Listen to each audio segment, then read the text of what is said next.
ABK Matin, l'interview.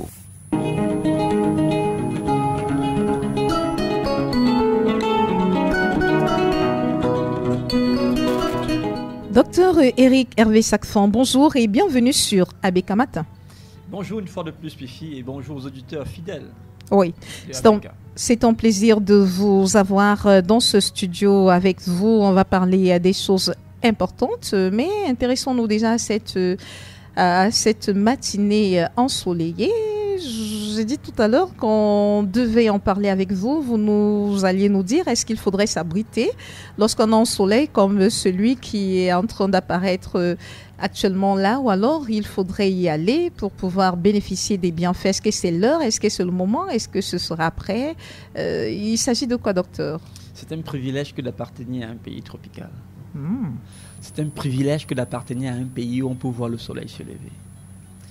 C'est tout encore plus un privilège de savoir qu'on peut avoir le soleil qui se lève parce que sur le plan sanitaire, le soleil a une importance capitale. Oui. Malheureusement, la plupart de ceux qui vivent dans ces lieux, lorsque le soleil se lève, ils s'abritent ou alors ils courent pour aller vers les climatiseurs. C'est une grosse erreur. D'ailleurs, si le soleil se éloignait de la Terre de 1 seul centime, la Terre gèlerait pratiquement. Si le soleil se rapprochait de 1 seul centime, la Terre brûlerait. Le soleil fait exactement son travail et poursuit sa course avec une fidélité extraordinaire, accomplissant l'une de ses missions premières, c'est de donner la vie et de tuer les mauvaises bactéries. C'est dit qu'en réalité, chaque fois que le soleil se lève, les hommes devraient quitter les ténèbres de leur maison pour aller vers la lumière que donne le soleil. Parce qu'aujourd'hui, nos maisons ressemblent plus aux ténèbres à cause de ce qu'on les a fermées, barricadées, la toiture qui nous empêche de jouir de ces rayons. Non, c'est une erreur que de fuir le soleil. Au contraire, il faut aller vers le soleil. Oui. Et si nous sommes naturels, le soleil ne sera que tout bénéf pour nous. Mais si nous sommes artificiels avec toutes les huiles de beauté chimiques, il est clair que ce même soleil peut être nocif pour nous. Oui. Parce que ces huiles chimiques en contact avec le soleil vont développer d'autres toxines pour notre corps. Mais si nous sommes naturels, alors c'est un bénéfice réel que de jouir de ce soleil qui est une bénédiction de la nature, donnée par le Créateur. Et ce soleil peut être dangereux dans l'après-midi? Parce que dans l'après-midi, parfois, il est assez agressif et on a simplement envie de s'abriter. Bon, vraiment, il est agressif pour certains, mais pour un homme normal, le soleil est une bénédiction, qu'importe le moment. Donc, à tout temps, il est bien de s'exposer au soleil. Absolument, Fifi. D'ailleurs, c'est votre capacité à bien jouir du soleil au cours de la journée qui vous garantit même un bon sommeil le soir. Ça veut dire que le sommeil ne peut être vraiment réparateur que vous avez jouir du soleil au maximum, même au moment où il atteint le pic de sa course, c'est-à-dire 12h, 13h. Donc vous avez souvent été exposé, il y a les soleils qui brûlent, ça brûle. C'est vrai. Les rayons, là, c'est violent. Je suis d'accord, mais vous le dites en Afrique et au Cameroun parce que vous n'êtes pas sorti du pays, Fifi. C'est vrai que la destruction de la couche de jaune aujourd'hui dans certains pays fait que le soleil devient un peu plus persistant et nocif pour les humains. Parce que cette couche de zone protectrice de la Terre aujourd'hui est presque détruite à cause des produits chimiques et des industries. Oui. Ainsi, les rayons du soleil sont plus au contact des êtres humains. Très bien, mais pour nous encore qui sommes en pays tropical où nous avons les arbres et les herbes qui vont rafraîchir, oxygéner la nature, le soleil est une bénédiction. Oui. On parle de notre sujet du jour, le paradoxe entre l'autosuffisance alimentaire et la malnutrition croissante dans notre pays. C'est vrai que c'est un paradoxe. L'autosuffisance alimentaire, on en a parlé pendant plusieurs années dans ce pays. Et il est important de revenir sur ce concept, docteur. Bien de fois, on a donné au Cameroun le privilège de pouvoir prendre en charge sa propre population. Bien de fois, on a dit, même si tout va mal au Cameroun, on arrive encore à manger à notre faim. Oui. Bien de fois, on a scandé ce slogan en disant que le Cameroun est une terre bénie parce que presque toutes les provinces arrivent à produire. Les terres sont fertiles. Oui. Mais ce qu'on ignore, c'est que la plupart des aliments qui constituent la grande partie de la consommation alimentaire des Camerounais au quotidien ne sont pas produits par le Cameroun lui-même. Je voudrais qu'on entre un peu dans la définition de l'autosuffisance alimentaire telle que dite à l'endroit. L'autosuffisance alimentaire n'est considéré, ou alors un État, ou un pays, ou un peuple, n'est considéré comme étant autosuffisant sur le plan alimentaire que lorsque ce pays est capable de produire toute sa consommation sous ses propres terres. Ça veut dire qu'en réalité, on ne dira qu'un pays est autosuffisant sur le plan alimentaire que lorsque presque toute la consommation alimentaire de ce peuple-là sort de son propre pays. Mais si on regarde les statistiques au niveau de notre pays, on se rendra compte que ce dont les Camerounais se nourrissent le plus, les Camerounais ne les produisent pas eux-mêmes. Et là, il y a un paradoxe. Parce que au moment où on va parler d'une certaine autosuffisance présumée d'un pays, on va se rendre compte à côté que les aliments, même pour ceux qui produisent ces aliments, ce sont ces aliments qui deviennent dangereux pour eux. Je prends un exemple avant d'arriver au Cameroun. Je voudrais me projeter un peu à l'échelle mondiale. Oui. L'Amérique est un pays, les États-Unis d'Amérique est un pays autosuffisant sur le plan alimentaire.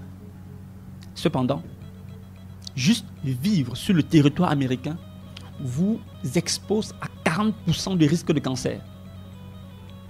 Pourquoi, docteur? La vérité, c'est que les Américains ne se nourrissent plus. Ils s'empoisonnent avec leurs propres aliments. Je prends la Chine, qui est un pays autosuffisant sur le plan alimentaire. Depuis 1990, vous pouvez fouiller les archives. Vous vous rendrez compte que ce que je dis est bien couché dans les archives. Cependant, juste être en Chine, la Chine a la population, la plus grande population du diabète dans le monde. Plus de 100 millions de Chinois sont diabétiques, c'est-à-dire maladies métaboliques, c'est-à-dire maladies liées à la mauvaise alimentation. Qu'est-ce que ça signifie aujourd'hui être autosuffisant? Est-ce que c'est juste manger à sa faim? Parce que finalement, et même manger à sa faim, le Cameroun a un problème à ce niveau. Les dernières statistiques en 2023, novembre 2023, révèlent que 10% des Camerounais sont incapables d'avoir un plat sur les tables et de manière équilibrée. Oui. Mais c'est même très peu que de parler de 10%. Là, on va parler de ceux qui subissent les catastrophes au nord et tout le reste, en zone criminogène aujourd'hui, qui est au sud-ouest, là où il y a les guerres. Mais même si on vient dans des zones, entre guillemets, qui sont en paix, comme Douala, Yaoundé, j'ai envie de dire que ce n'est pas que 10% qui sont exposés à la mauvaise alimentation.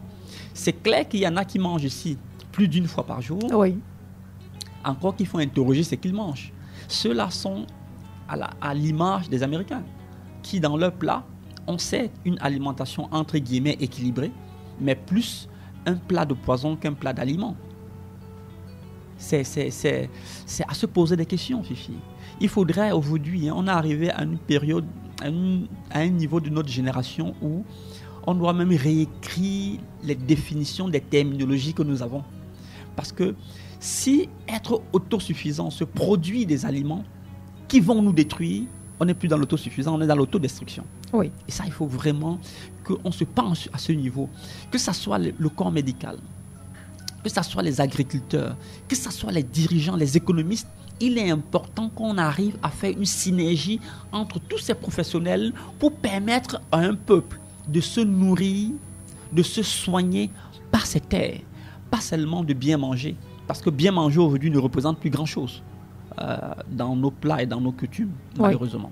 Ce qui est regrettable, c'est que le Cameroun peut produire des aliments qui sont pour la plupart du temps exploités parce que c'est une terre qui produit, mais les productions locales sont plus destinées à l'exportation qu'à ravitailler les marchés locaux, ce qui fait en sorte que le Cameroun est obligé d'importer finalement tout ce qui est chimique, désormais importer tout ce qui est amélioré, tous ces aliments OGM qui ont des conséquences sur la santé. Vous nous dites que la malnutrition dans notre pays, c'est pas le fait de ne pas être capable de manger, parce que quelqu'un peut manger peut-être une fois par jour et manger un repas de qualité et être nettement mieux placé, mieux logé que celui qui mange peut-être 4 fois par jour et mange un repas pas du tout recommandé. Absolument, absolument. On n'a qu'à regarder notre propre pays, ceux qui souffrent des maladies métaboliques les plus chroniques ne sont pas en campagne. Ils sont dans les milieux urbains. Pourtant, c'est en milieu urbain qu'on va parler de manger 3 fois par jour. À Douala, on va manger matin, midi, soir, pour ceux qui sont nantis. Pour les moins nantis, on va manger au moins 2 fois, petit déjeuner et déjeuner. Oui. Ou alors midi et 16h. Mais pourtant, ceux qui souffrent le plus sur le plan sanitaire, c'est ceux qui mangent 2 fois. Oui. Encore même qu'il faut déconstruire l'idée selon laquelle manger 3 fois, c'est bien manger. C'est une grosse erreur. Qui nous a dit ça? Même le fait qu'on dit manger matin, midi, soir. Qui a dit aux gens qu'on mange matin, midi, soir? C'est ce qu'on nous a dit à l'école. Il faut revoir l'école. Il faut revoir l'école.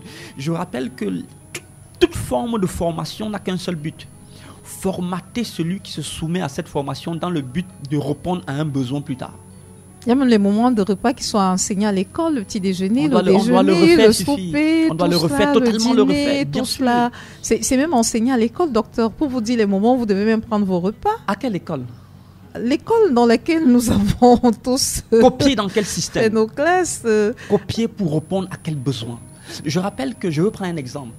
Là, on va quitter un peu du sujet, mais je veux prendre un exemple qui va assez interpeller. Le mot breakfast. Petit déjeuner. Ah, voilà. Vous voyez, vous appelez ça petit déjeuner. Oui, en français. Très bien. Est conçu par un Américain dans les années 1900. Pour quelle raison? S'il vous plaît, c'est dans un sanatorium. Et cet Américain, dont j'ai fait beaucoup d'études, j'ai lu beaucoup de ses livres, un docteur brillant, qui finalement donnait ce breakfast à ses patients. Les patients aimaient, avec du succès dans son sanatorium, a été approché par un homme d'affaires qui a estimé que non, on peut en faire un business. Et on a en fait un business. Breakfast est devenu aujourd'hui avec des céréales complètes, hein, comme on entend aujourd'hui. C'est d'ailleurs pourquoi, jusqu'aujourd'hui, plusieurs personnes le matin, lorsqu'ils veulent manger, ils vont se retourner vers les céréales telles que le pain et Bien tout le sûr, reste. c'est ça qui constitue le menu du petit déjeuner la plupart du temps. C'est comme petit déjeuner, c'est une tasse de lait, une tasse de café, une tasse de thé, les œufs, omelettes, du pain, des croissants. C'est en fait ça, très peu de fruits. On n'y pense presque pas. Juste en citant ce que vous dites là, Oui. pain, œufs, lait, c'est la preuve, Oui. c'est la preuve que cette façon de s'alimenter n'est même pas du tout africaine. C'est pourquoi il faut refaire même l'éducation alimentaire. Il faut réécrire les moyens d'éduquer nos enfants. Parce que Fifi, si vous rentrez en campagne, au village, je dis toujours que quand vous arrivez dans un pays, pour comprendre quelle est la culture de ce pays, il ne faut pas rester en ville. Oui. Parce que les villes sont occidentalisées malheureusement. Il faut aller dans les coins reculés. Dans les coins reculés, Fifi, on ne déjeune pas avec le lait.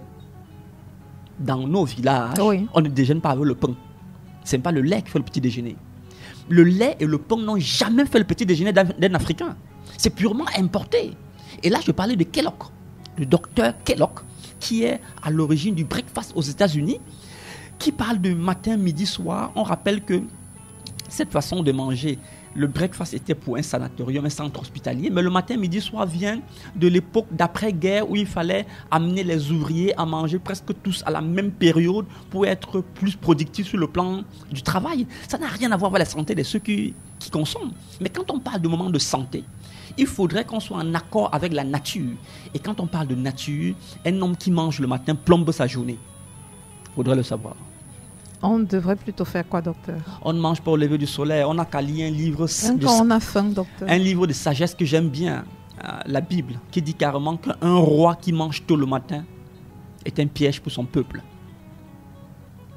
Celui, Fifi, qui a besoin de travailler dur, son premier réflexe le matin, ce n'est pas aller dans la marmite, C'est de faire quoi, docteur? c'est de travailler, Fifi. Ok, sans manger. Parce que la nourriture ne vient qu'après. Tu mangeras à la sueur de ton front. Ce n'est pas tu mangeras d'abord avant d'aller couler la sueur. On se comprend? La nourriture est une récompense pour un travail fourni. On pour se un dit entretien. souvent, docteur, qu'on a besoin d'énergie pour effectuer le travail et être productif au maximum. Très bien. Et quand on parle d'énergie, tu m'amènes à citer les 3 principales sources d'énergie utiles pour l'homme et pour sa bonne productivité. La première source, c'est l'air.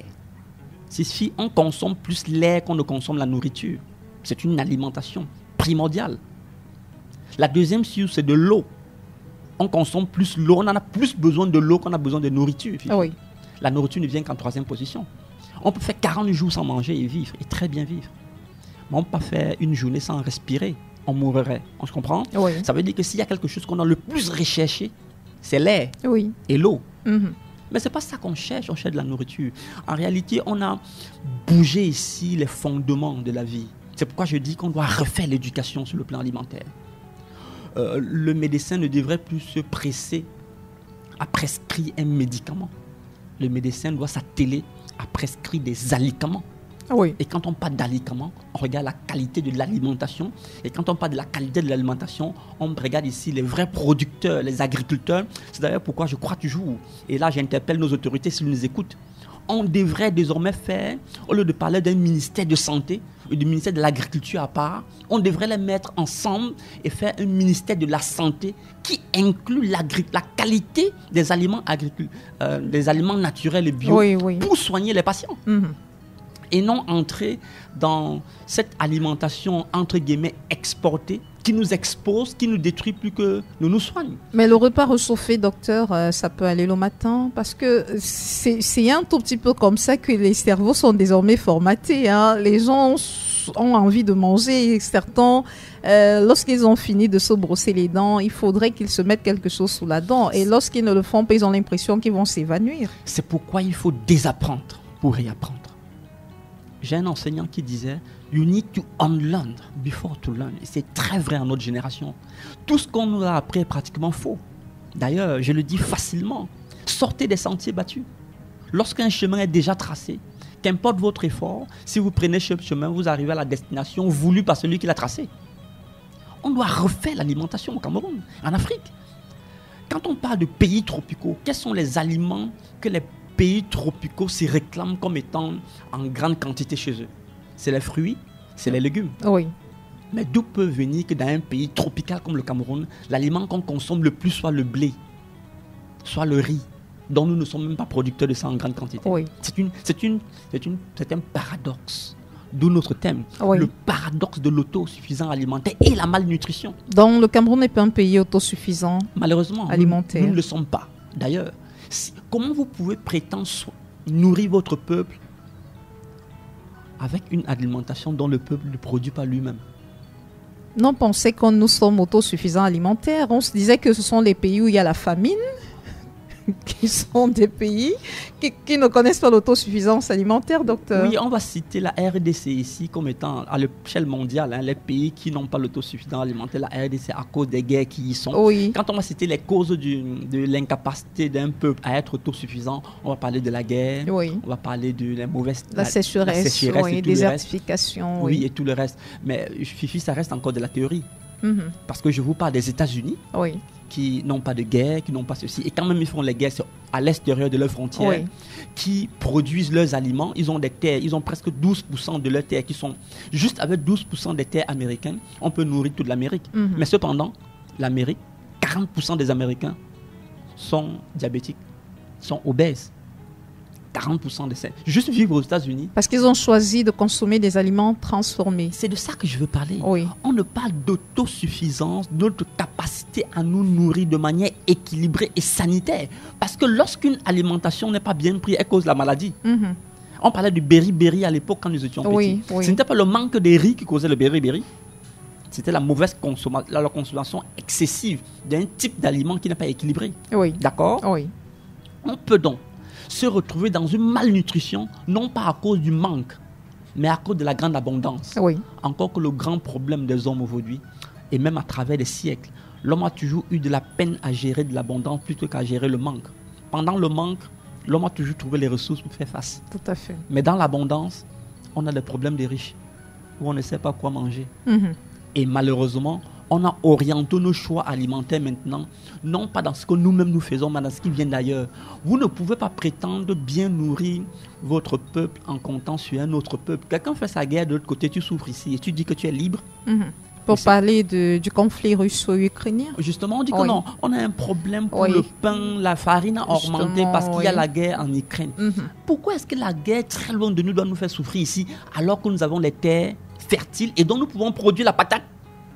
Comment expliquer que le matin, un Camerounais normal, son premier réflexe est d'acheter le pain, qui est un dérivé d'une matière que nous ne produisons pas nous-mêmes? Mais c'est une grosse erreur. On ne peut donc pas parler d'autosuffisance alimentaire, encore moins de santé par l'alimentation.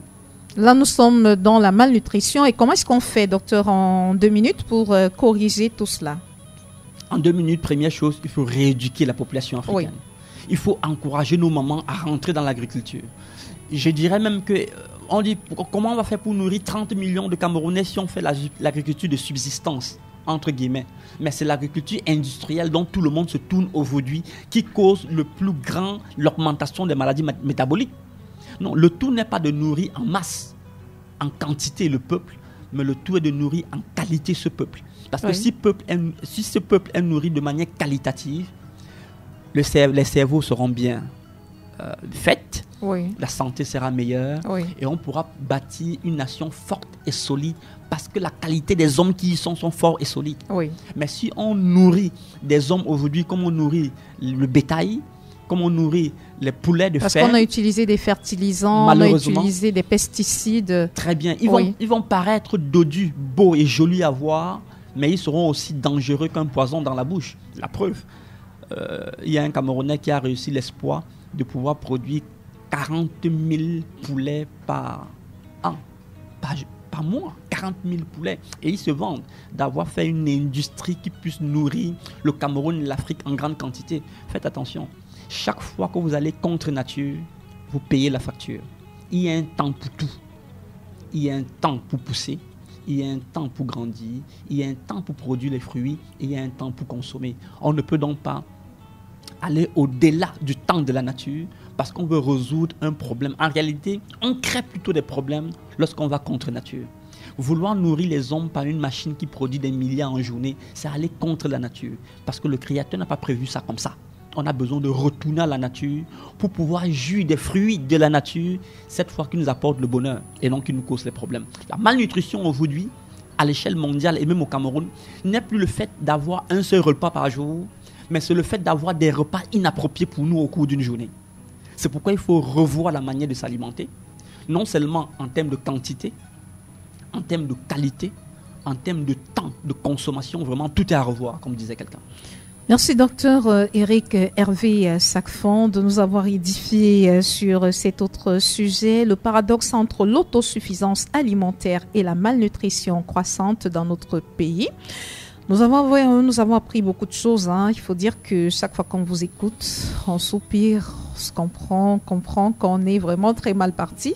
Si rien n'est fait pour changer de paradigme, ce sera compliqué pour nous. Lorsque nous atteindrons la vieillesse et même les enfants qui sont en train de grandir actuellement, à qui nous donnons cette alimentation qui est proscrite par vous, docteur Éric Hervé Sacfon. Merci Fifi, avec ta permission, je un dernier mot. Aujourd'hui, manger n'est plus devenu un acte vital. Oui. C'est devenu plutôt un crime. Vraiment, je pèse mes mots. Chaque fois que vous avez votre plat, faites attention à ce qu'il y a à l'intérieur. Ce qui est à l'intérieur est une source d'énergie si c'est la bonne qualité, mais c'est également un tas de poison si c'est la mauvaise qualité. Je vous rappelle que la fourchette a tué plus de gens dans le monde que les 2 guerres mondiales réunies. La première guerre s'est arrêtée, la deuxième guerre s'est arrêtée, mais on mange chaque jour. Et plus vous mangez chaque jour, vous multipliez le nombre de morts. Faisons attention. Il est temps que les parents, d'abord à la maison, à l'échelle familiale, prennent la peine de regarder la qualité des aliments de leurs enfants. Si possible, qu'ils produisent eux-mêmes s'ils peuvent le faire, pour être sûr qu'après leur départ, il y aura une génération qui va vivre. Oui. Sinon, on risque d'enterrer nos enfants avant même que nous puissions mourir. La preuve, c'est que les jeunes aujourd'hui meurent plus vite que les vieux. Oui. C'est un problème sérieux. Et ce n'est pas anodin, Fifi. Il y a une cause à ça. La cause, c'est la mauvaise éducation. On a besoin de remettre les choses à leur place. Et les choses à leur place, l'alimentation à l'endroit. Parce qu'aujourd'hui, le monde vit à l'envers. Et on mange en l'envers, malheureusement. Merci, docteur Éric Hervé Sacfon. Merci encore de nous avoir édifiés sur ABK Matin de ce jour. ABK Matin, l'interview.